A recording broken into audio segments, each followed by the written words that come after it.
And in this series on funding, I wanted to talk about initial capitalization and ROI percentage, because those are two really important numbers that we want to talk about when we consider looking at investing in a business.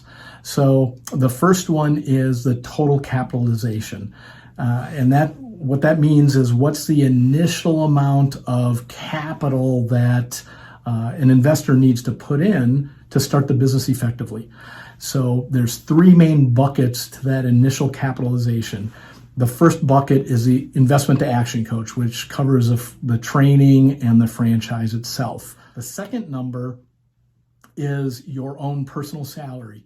We like to see people come into Action Coach with a year's worth of personal salary set aside. Instead of sending, that doesn't come to us, by the way, that goes into your own business bank account, and that will be used to pay you a salary twice a month like you're accustomed to probably earning currently.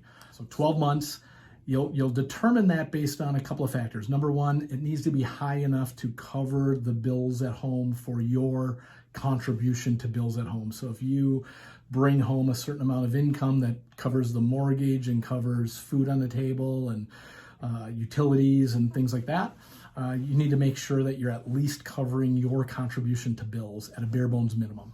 The second key factor on determining the 12 months is you want it to be a little bit lower than what you're currently accustomed to earning.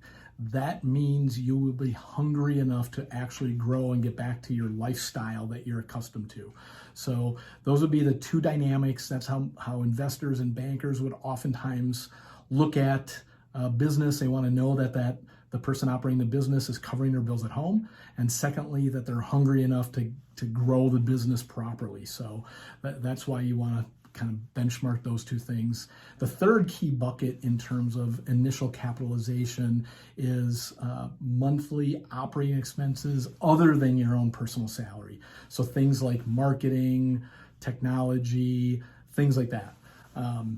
The cool part about an Action Coach business is we don't have a lot of operating expenses.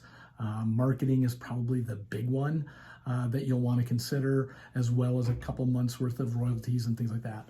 The good rule of thumb for starting up a business is 3 to 6 months worth of those other expenses. Similarly, this will get set aside into your own business account. And so let's say, I'm just going to give an example. These are not real numbers. This would depend on your situation, but let's say the investment to Action Coach plus a year's worth of personal salary plus some initial operating expenses rounds out to $200,000 total capital. You would have to probably come to the party with somewhere between 10 to 20% of that number if you were going to get an SBA loan, and then the bank would fund the rest of it, and your business would actually pay back the bank. So your 10 to 20% is the portion that you're responsible for.